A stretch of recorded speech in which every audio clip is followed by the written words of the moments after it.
Hello and welcome back to the Renaissance Moon Custom YouTube channel. In today's video, which is part 2 in the series of the 629 shoulder holster, we'll be looking at the speed loader pouch. This pouch is designed to hold two 44 Magnum speed loaders. We'll take a look at some patterning for the front bit, as well as the D-ring support, and then we'll get the edges all slicked out and fully assembled. Hope you enjoy the video, and make sure you stick around and hit that like button if you enjoy it. Enjoy. We'll start off making another pattern, this one for the D-rings that will end up holding the speed loader holder under the arm. I moved these from the side of the pattern as I'd originally seen them to the top back, thinking it will probably hold the weight a little better. At first I was hoping to kind of get it so it would be a little more comfortable if it was riding higher, but I think this is actually going to end up being more comfortable in the long run. There you could just see I was making sure the fitment was approximately close enough, getting it all cut out. Yep, there's the tabs rolling under. Patterns always look different than how it's going to be in the end, but you got to make sure you get them right. Alright, now that tail from the other part will tuck underneath the D-ring holder. Getting it down in the leather here.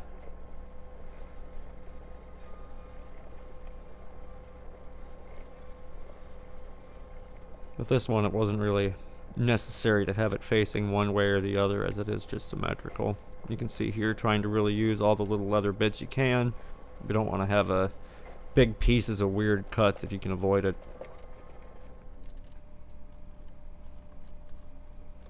Alright, get these all cleaned up.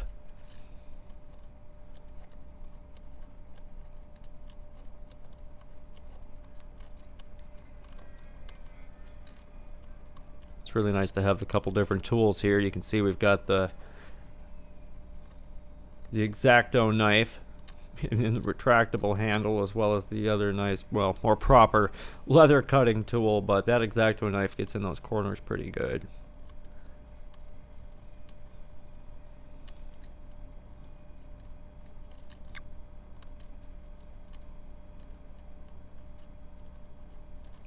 Shaping up the ends of those straps, as those will actually be what will hold in the speed loaders. Get the sides all smoothed as always.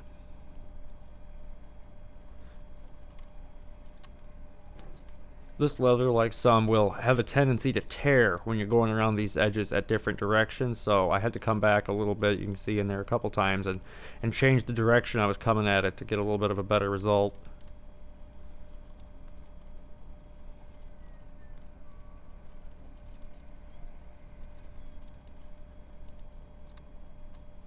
Alright, free out this other piece here.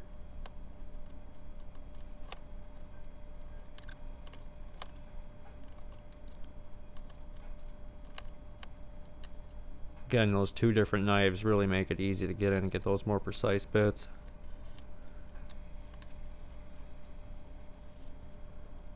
Bevel off all these edges. Making sure to get the corners nice. Alright. Now this one, it's actually going to be a little bit different. The soft side is going to be out at the end on the tail. So you can see here, I'm polishing it down so it won't be quite as, different in texture. Getting it shined up a bit, making it a little more, I don't know if it'll actually make it more durable. Some of you might know that better than me, but definitely shined it up a little more, gave it a lot more of a proper look on the backside.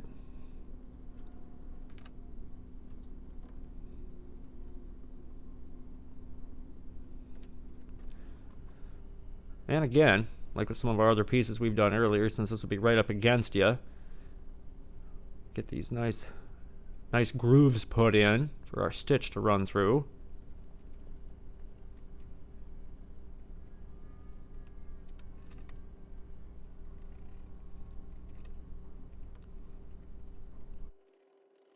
It's always nice to have a ruler to make those lines good and straight.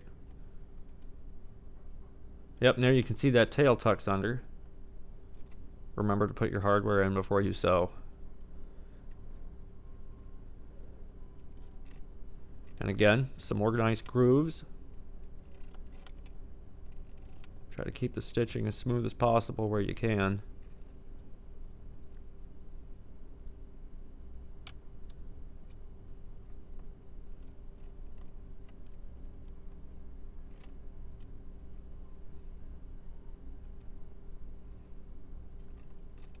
Alright, now this next piece we're making is going to reinforce the bottom. Since this is going to be the main D-ring that'll go down to the belt line, you really want to make sure this one's going to be good and sturdy.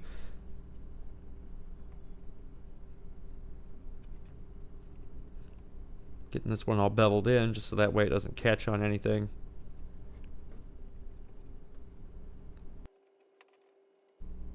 Getting the placement figured out just right.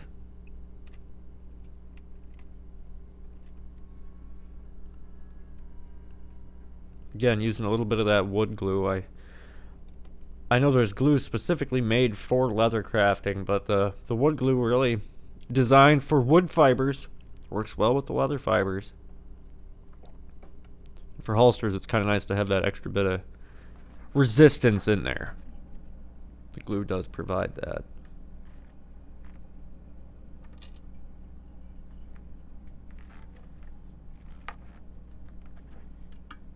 Alright, start sewing this one on. Again, following those tracks we've made.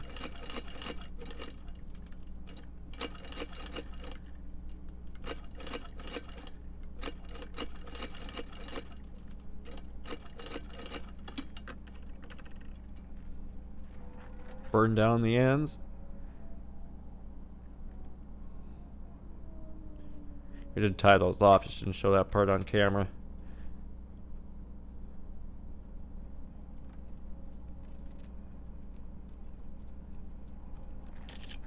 A little pin in place, make sure it's going to look right.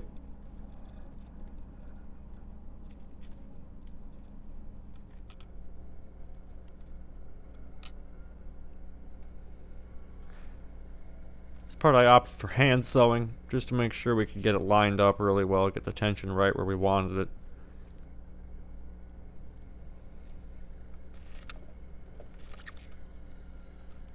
Some things, even if the machine can do it, you sometimes get better results just doing it by hand.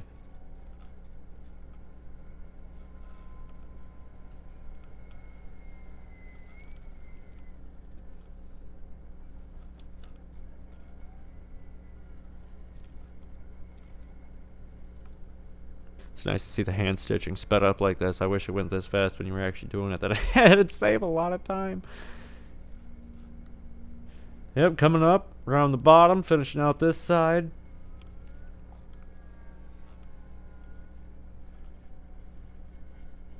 When you start to get those first couple pieces of hardware in, it actually starts to really look a little more like it does in your head, and it's very satisfying.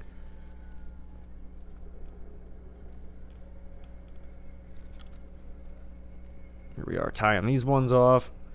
I usually run them down a couple stitches after we get that main loop through completed.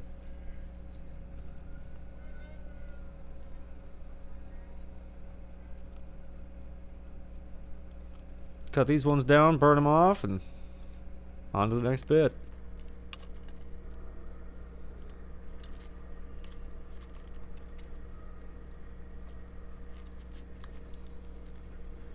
Alright, here we have our top D-rings. These will go to each of the shoulder straps. The one that'll go across the chest, and then the one that'll actually go around the back for the shoulder. Got that added in right as you go around.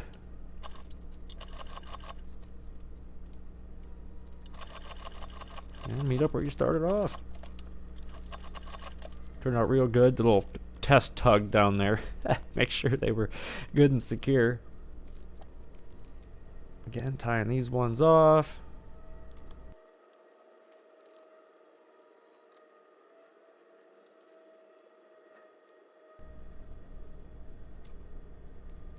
So you can tell there's a lot of hand stitching. Even when you use the machine, you're still ended up doing a bit with your hands anyway.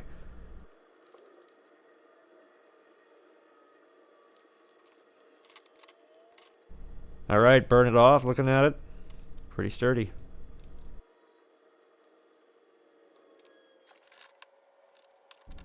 This part's always nice, especially with this new wheel. Used to have to do all this by hand. Having the right tools makes things a lot easier.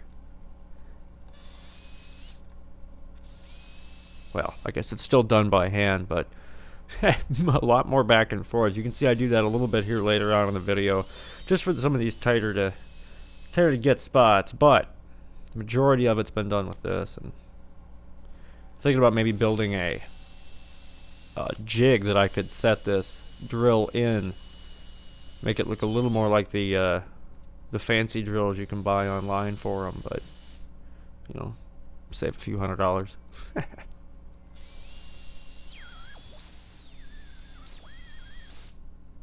Alright, and speaking of, here comes our actual old hand roller. I think these are what everybody always starts with, but they work really well, don't they?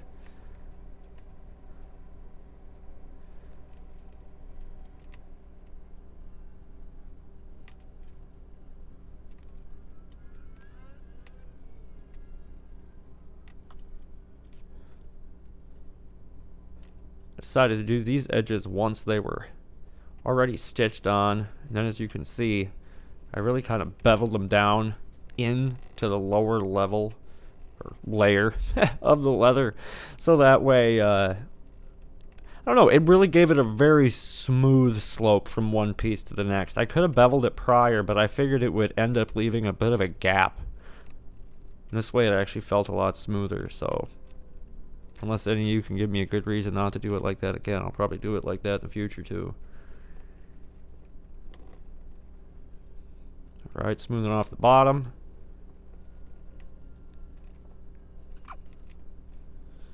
Now that we got all that done,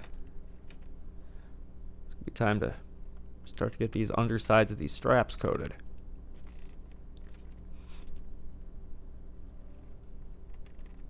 And the reason again we're doing this is since this strapping is going to be really adjustable depending on, you know, for example, your cartridge height. With these speed loaders, you're going to want to make sure you can get this nice and tight so you don't lose anything. So I ended up doing the little bit of the finish on there just to make it a little more durable over time. Alright, now this next piece you can see is going to be this is the big part that's actually going to make up our two, I don't know, pockets, speed loader holder, sleeves, whatever you want to call them. We'll call them pockets, I guess, just for ease of it. So yeah, it's a really big piece. Again, this is another one of those weird ones where the patterns always look they look bizarre on paper, but once you get them all cut out and formed up, you know, you actually end up with the right thing.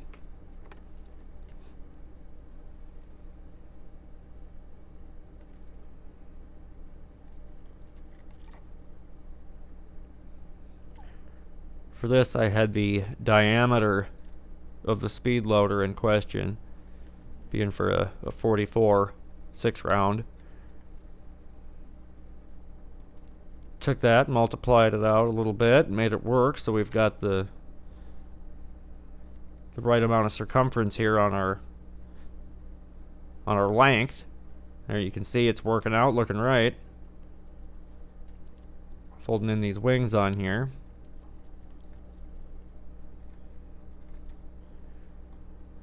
Do a quick test fit on the table, make sure it's looking right. And we're off to the floor.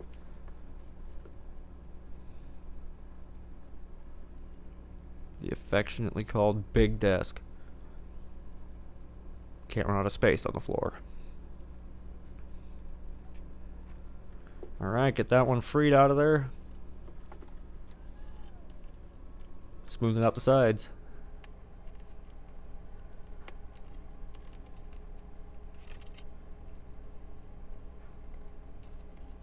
X-Acto knife again for the more fanciful cuts. That one you can see I scored in and then came back and cleaned it up.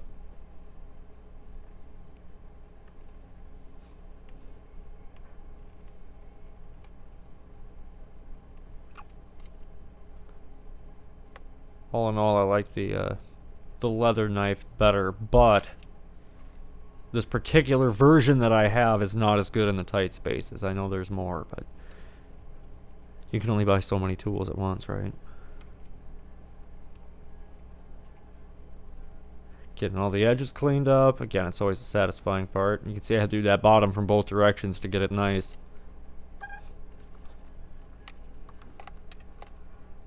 Almost forgot to do the back at the top on that one. Again, since that's going to be the top of these pockets, you really want to get that one nice so it doesn't catch on anything going in and out.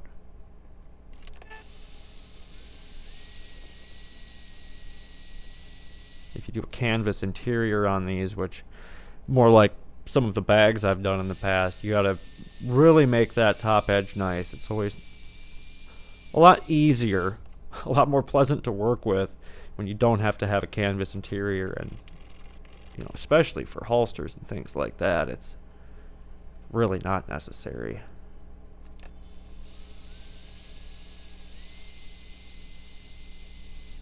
Alright, polishing up the bottom.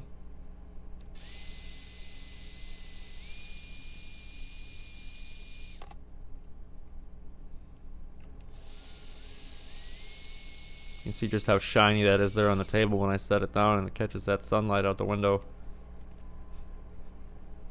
Alright, now we're getting the sides all lined up. It's starting to take shape here. Alright, I'm going to lay this one out. Pinch it down. You can see we got the clips all on it. And it's sewn. Editing is a wonderful thing, isn't it? Alright, line that one all up.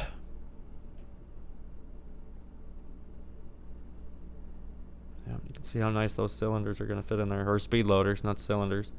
I did end up testing this with a cylinder. I didn't have the speed loader in question, but I did have a cylinder I took out of one of my wheel guns and dropped it in there just to make sure it'd fit right. Beautiful. Alright, and this will be for the bottom of the pockets. These I didn't actually have a pattern for, I just decided to make them.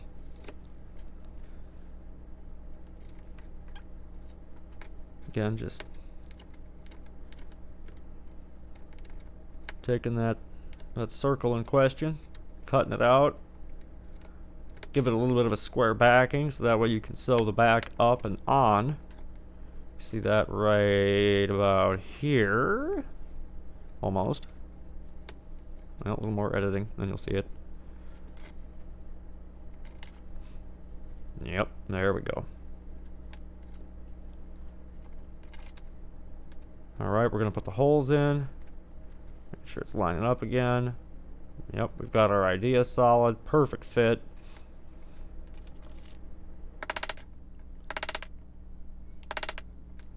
Punch in our stitch holes.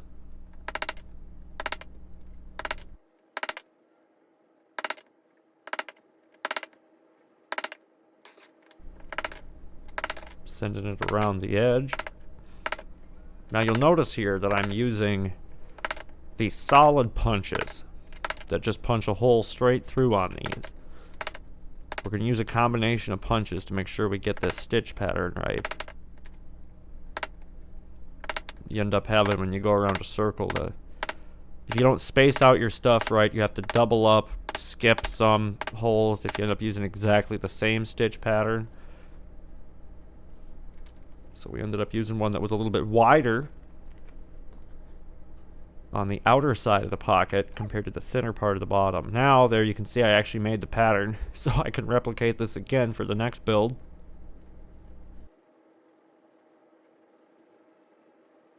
Yep, here you can see I was just checking in that space and eyeballing that out. Now this punch actually has I don't know what you exactly call these different kinds, but it has hollow ends to it. So it actually removes a small circle of leather as you go. You can tell I care a little bit more about what the tools do versus what they're properly called. Is it good? No. But it's where we're at the moment.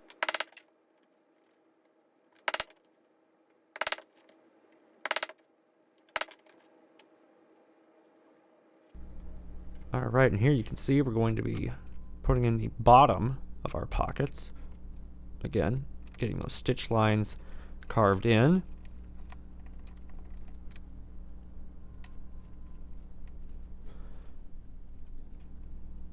Getting our needles already. That piece you can see really wanted to dance around a lot on us.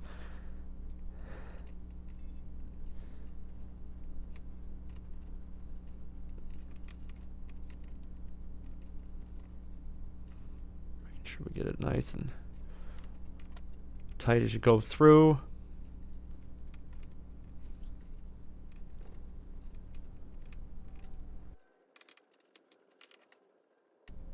You can see every once in a while my string wants to catch on these, all the leather tabs sticking off. That's one thing that's always interesting with hand stitching.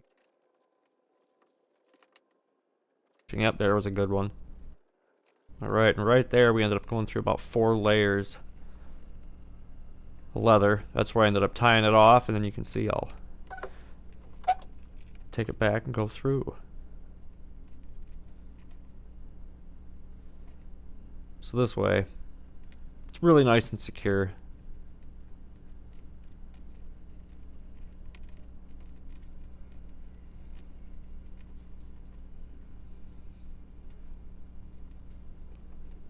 So each side here will have about a stitch and a half, if you will.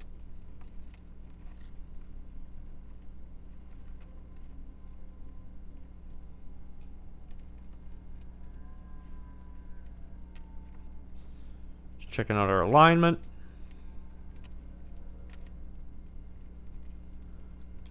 Making sure we're still looking good on our speed loader spacing. Again, get the needles lined up. Those first 2 stitches on these bottoms were just a pain. They wanted to run away bad.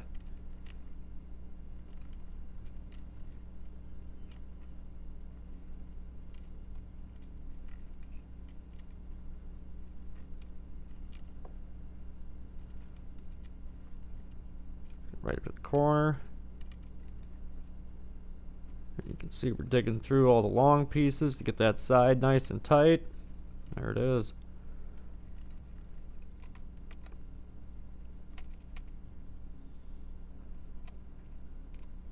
And this right here, what you can see, is to really pull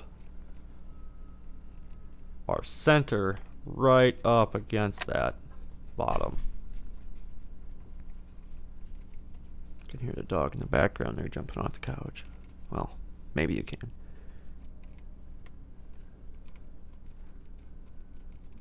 And again, running that extra half through the bottom.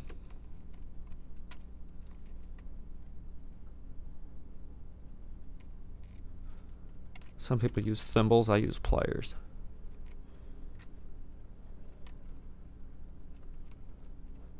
I don't ask my needles, I tell them.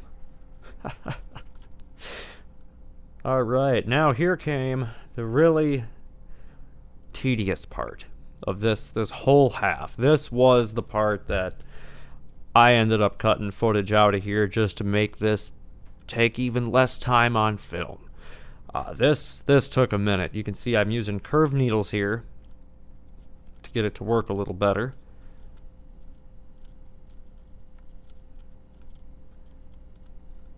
It's not a hard thing going around corners like this, but you got to take your time. You got to keep making sure the circle's looking good. Sometimes you do have to skip a stitch and almost make a V out of your stitching, if you will, to pull the side in just right. Then you go back, of course, catch it up, and most of the time it's normal saddle stitch, if you will, but sometimes you end up making these little X's and V's in there to just pull it just right. Maybe one of these days we'll have to make a little video just on different cornering techniques, I guess you could call it. Don't know if it's proper, but it works out well. Just depends, I guess, on what you're interested in, end results or execution.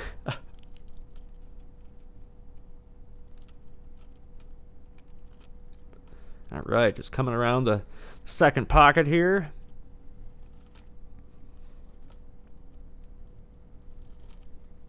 They did sew up good. I was certainly pleased with how they turned out.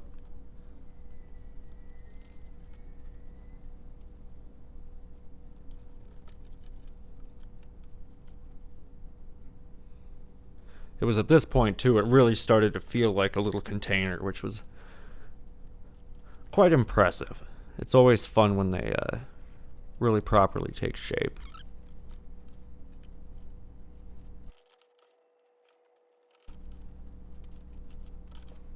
Burn off those ends.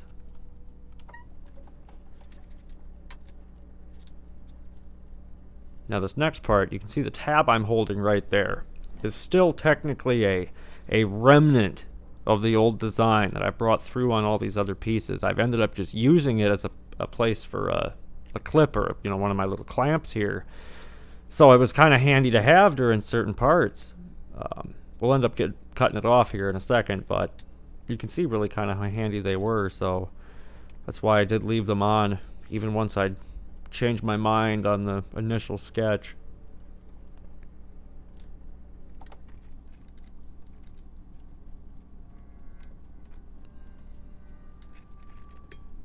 Alright. Here comes a good side stitch. Again, we were able to do this one on the machine.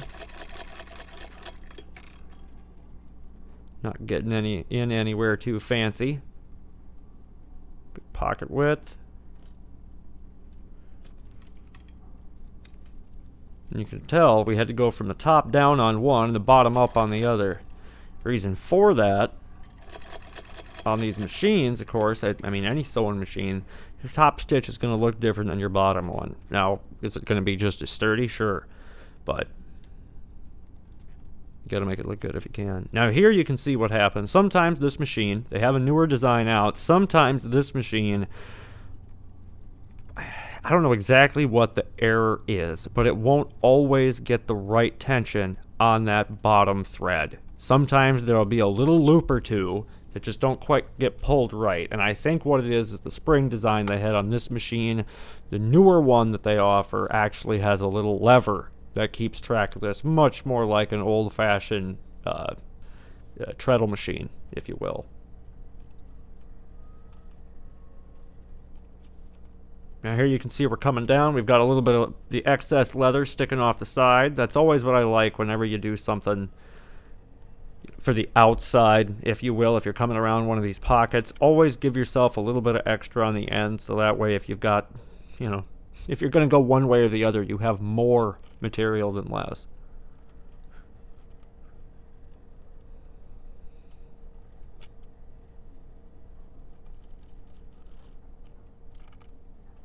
Finishing off the ties on these ends.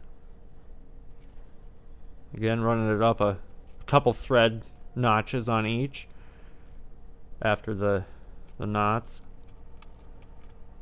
Checking our widths. Now one of these did end up just a little bit bigger than the other, but I will tell you that's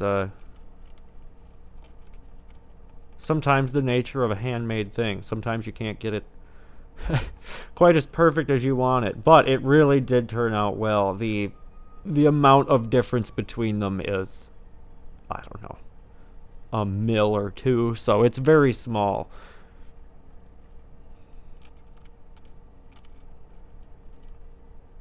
You can see now I'm cleaning up the sides real good,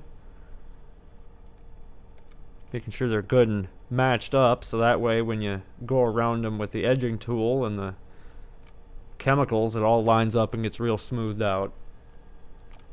Here we go, cutting off the big pieces, getting rid of those parts that really were, again, just remnants of that original design.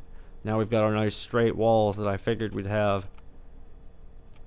And there's our end result right there. Looked really good. Well, there we have part 2 on what's become the series of the 629 shoulder holster. Part 3 is going to include the rigging, blowing the holes that will make the adjustability possible, as well as riveting all the straps together. Stick around for that part. Make sure you hit the subscribe button and like if you haven't already. And we'll see you next time. Have a good one.